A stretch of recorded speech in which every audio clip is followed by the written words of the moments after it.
Hi, alright guys. So yeah, welcome to the weekly fundamental video. Yeah, So we're going to start off because I haven't shown you my difference indicators in a week or so. I've been a bit ill, and it looks like the markets have been ill with me. And it's kind of been raining as well, so it's kind of like that kind of week. But yeah, this has been the difference. This was Monday. This was last Friday. Closed out a trade on this Monday here. Just a bit higher than here. Actually, I think it was around here. So literally no difference. To take out trades, I use a normal distribution, and to put it simply, this is just the midpoint here, which is why I put it there, because I think I took out a trade at -11, but I was aiming for -12, and yeah, we got it just a bit above, so that was all good. And as you can see, look, the S&P 500 and UK 100, the difference between the two got larger, went down. So the UK 100 got further below the S&P 500, quite well, to -50. It's quite a big move over 3 days. Well, yeah, 3 days, but not a major difference overall on its own, -50. But yeah, over 3 days it was big, and obviously there was big moves in that. And then we came back together. But as things started to rebalance. So yeah, that's the S&P 500 and UK 100. Yeah, this is the journey, the S&P 500. Monday again, Sunday today, Friday. Yeah, so they were pretty much in tandem. But look, bang, the JER has stayed a lot stronger this week than the S&P 500 has. We'll discuss some of the reasons why that is when we look at the actual markets, how they move this week. But there's more kind of buying potential, if you like, on the JER 30 than on the S&P 500. Having said, there's a lot of buying potential around at the moment, I'm thinking anyway, but we'll get onto that later. But the JER's just generally stronger at the moment, just like ECB, monetary policy, all that kind of jazz. We'll get onto it and we'll look at it. So as you can see, we've made a bit of a U shape on the S&P 500 UK 100, making this week slightly non-change. Yeah, stayed like that. JER, S&P 500. Yeah, JER stronger, higher. So yeah, let's look at why. Yeah, so I'm gonna flick that up for you now. Yeah, so this is just a chart of the S&P 500. We've got daily. I usually write scripts for these videos, I have to say first, but I've been quite ill, well, fairly ill, like a touch ill, and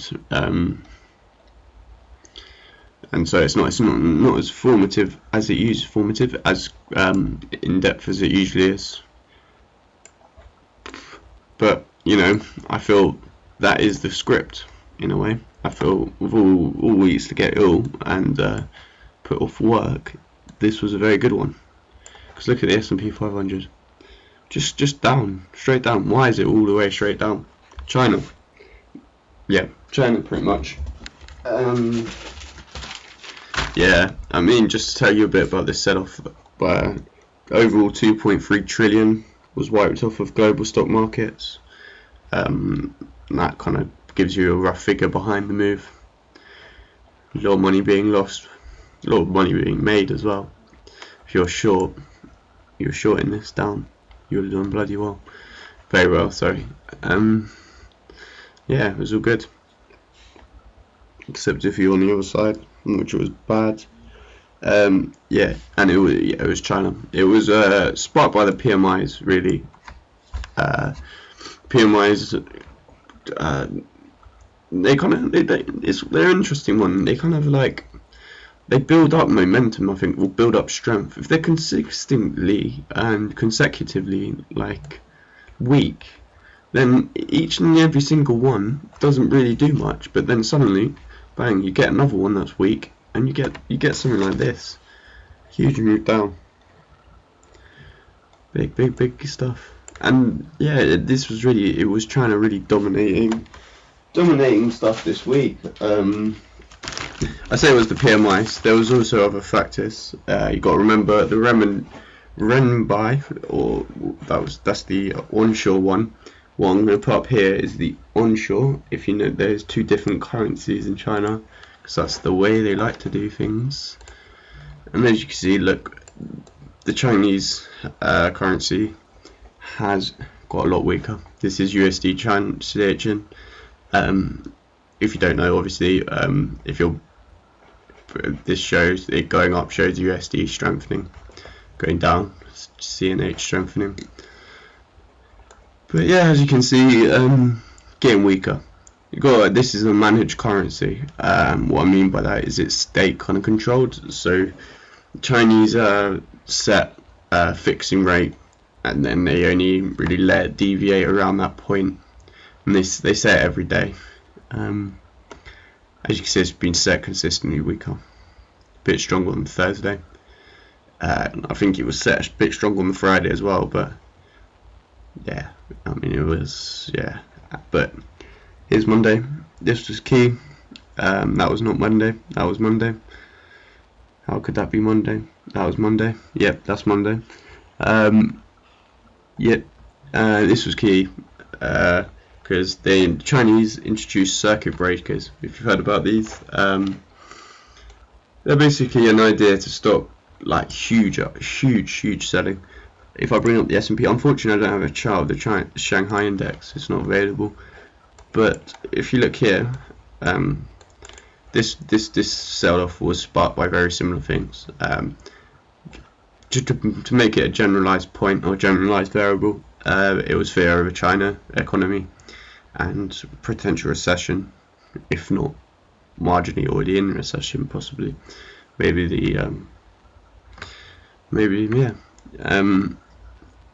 down. Yeah. In response to this, Chinese state thought they need to control it. They don't like not controlling stuff, so to speak. Fell, and so they put in these circuit breakers. And the idea, if we just pretend that this is the Shanghai index, the idea is that if it falls, let's just say that amount, they close the stock market, so it can't fall that much more. You see what I mean? So on here, fell that much, circuit breakers come in, couldn't sell anymore. First day they were introduced, Monday, they hit quite quickly. Not as quickly as the second time they were hit though. And that was on Thursday. This day here, see this massive downness. That was because, yeah, the circuit breakers got hit within 29 minutes of the market opening. So the market opened, sold off. To hit this circuit breakers and to make the circuit breakers work, the stock market has to sell off by 7%. Yeah, sold off 7%, and then yeah, it was all over for the day. 29 minutes work. If you're short in China, that would have been, well, I say it would have been a good day, because you would have just nabbed 7% in 29 minutes. But you're also probably going to get arrested. So another balance there, all in balance. Yeah, oh yeah, and one other to add about the circuit breakers, another piece of information is that they close markets for 15 minutes after it falls 5%. So it falls 5%. So let's just say 5% is X amount, or this amount here, up to this 1.382 fib I've got drawn on here. I'm not sure. I will. Well, I won't remove that fib. That's something else. But imagine that's 5%. Imagine that's 7%. I know this is completely hypothetical, but sells off down here to 5%. Closed for 15 minutes, then goes to 7%, and it's closed for the day. That happened both on Thursday and Monday, basically. And that's why you got these huge moves. The huge moves. This, what was it again? 2 point something trillion wiped off markets. Yeah, huge amount. Bang. That's really what controlled markets this week. I mean, it was across the board. UK 100, you know, just straight down. And you can see here, like, see how it just moves with no candlestick there. That shows you, what that shows you is that it's overnight for the FTSE, because the UK 100, this UK 100 is closed overnight. So it's telling you that there's something going on while the UK 100 is closed to cause it to fall so much, and then it's just getting continuation. Look, Thursday, bang, because we had the circuit breakers. This would have been during Wednesday to Thursday morning. If you're in England, that would have been when you were sleeping. It would have been as well if you were in America. Yeah, it's huge. The circuit breakers got hit, and while everyone was sleeping in England, this just fell. No one could trade this either. Well, you could trade on currencies and so on and so forth, but on this UK 100 eToro, you couldn't trade it, and it just fell hugely. Bang. But obviously, this was a market-wide move. You know, it's the same on the Joe. You know, this is real emphasis of why you use something like a correlation to hedge or something, because although, you know, you might have long this, you wouldn't come out too badly actually. On the UK 100 you wouldn't anyway. On the J you would probably come out quite badly. But yeah, look at that, big. Yeah, but as we said, the J stays stronger. To prove that point, look here, the J's there, and that's the mean there, and that's one standard deviation, 1 Bollinger Band. That's key, 1 Bollinger Band, key.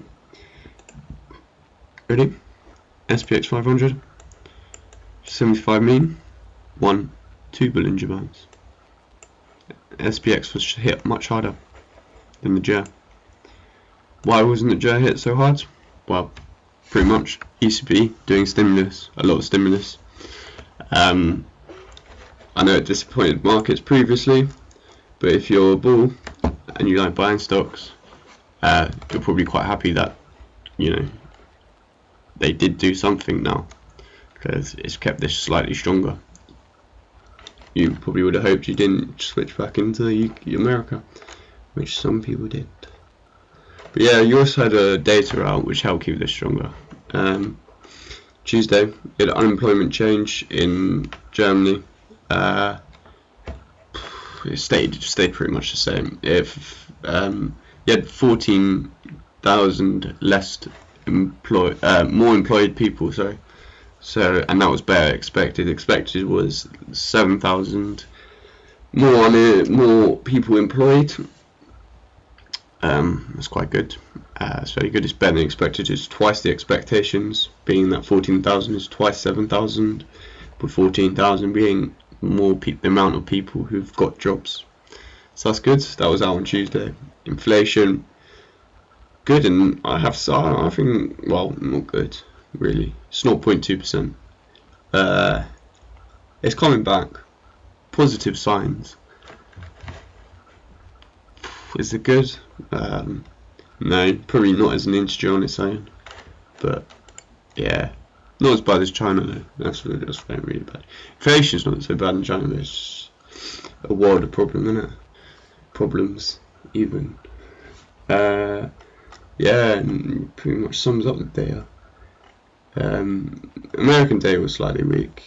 I think this week, except for Friday, of course. But like the ISM manufacturing was weak, 48.2 compared to 49. That was on the Monday as well. Go back to the S&P 500 Monday. It's down. By the way, I do realise this video is a bit haphazard, and I do apologise if that's slightly confusing. But yeah, man, it's just been rough. US, but yeah, so that was not going to help the Koreans. Wednesday, balance of trade came out. It's there. Better than expected. Once again, China still just taking over. Yeah. Something, yeah. ISM non-manufacturing, bit weak. Yeah, PMIs seem to be weak all around really. That was ISM non-firm manufacturing PMI 55.3, 56. I don't like weak PMIs. It kind of scares me, to be honest. It is. I think it's quite a bearish signal. That's kind of my opinion. People prefer more chunky data, like the FOMC minutes we had this week. Like, I don't know, balance of trades and stuff, like more kind of chunky, if you like. But I like PMIs. I think they're good guides. But they can cause a real move when they are taken the wrong way. Like here, like we saw, big move down. Yeah, and that's the data. There was lots of other data, but on Friday was the core data. As you can see on this, look, we had strength. Hey, why do we have strength? US non-farm payrolls, which is an employment figure for the states. 292,000. Impressive. Like, that's a lot of people. In 1 month. That's for December. Yeah, it led to a lot of strength. If we just cut this down to an hourly, strongly up. You know what I mean? It's really strong. But that wasn't there. It was like here. And that was here. Strongly up. Went and took out. Up here. Couldn't really, well, made a new high against it, but that was the high for the day. You see what I mean? But no, I say the high for the week, but it couldn't hold the ground. It just lost it almost immediately, and then just didn't stop going down. Yeah, kept going down. Sold off. It's going to continue into this next week. I don't know. It's a question. We have to see. I'm saying for next week. Look at where the Chinese are fixing their currencies. That's key. It'll be key to see whether they're thinking that it's going to continue. You know, they're in a bit of a paradigm now where they're kind of a bit stuffed, really, because if they help the markets, it looks really weak. Like the markets are really weak, and it's also that they've been helping it so much recently, like lowering interest rates constantly and doing this constantly, and it's not really helping. That, you know, people have lost faith. So every time if they do something, then it's like they're acknowledging it's bad, but you don't have the benefit of them helping, you know, to the markets. You don't have the benefit to the index, the Chinese index, of the Chinese helping, government helping. You just got pure negativity because people don't trust the Chinese government to solve the problem. Well, not trust is a bit of a jump in terms of the markets. Anyway, you know, Chinese have a lot of strength. They have a lot of cash, a lot of coercive ability to say. You know, they can still help, but losing faith. If you see it sail off, lows down here are not unreasonable. I don't think. These are 3 Bollinger Bands as well, 3 standard deviations. Rare we ever get it this far. If you look back, it's very few times. You know, we're going back. This is 2014 here. You know, and there's only over 2 other times. One of them was like a month ago. No, sorry, more than a month because time flies. 4 months ago. The other one was a year. Yeah, pretty much a year. Over a year, 2 months. So it's quite big moves. Yeah, Renminbi's going to be recap. So yeah, that's just a quick video. I felt I should do one. I haven't done one in a couple of weeks, but it's just, yeah, it was really quite quick. Ask questions and comments. I have to say I'll get back to them tomorrow, and I'll be doing a morning post tomorrow as well to do the news, so it's a bit clearer and everything. Just help with understanding and that. But I hope you enjoyed the video and that. Yeah, I hope it was all alright. Yeah. I usually end the videos by saying good luck trading next week, but I ended this week by saying be very prudent, be very aware, look at everything. It's not sure which way it's going to go. You know, we could literally see it open and everyone's got over China. Sometimes that happens. They just get over China. Well, they don't just get over China. They just get over whatever's negative and it just booms back up. So it's not an easy, just go back next week, start shorting again.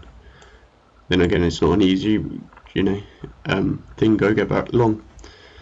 So just be aware, be prudent, be safe. Yeah, and I'm hoping to get some difference anyway. That's the main thing. So yeah, that's all good. Yeah, if you have any questions, comment, please leave them.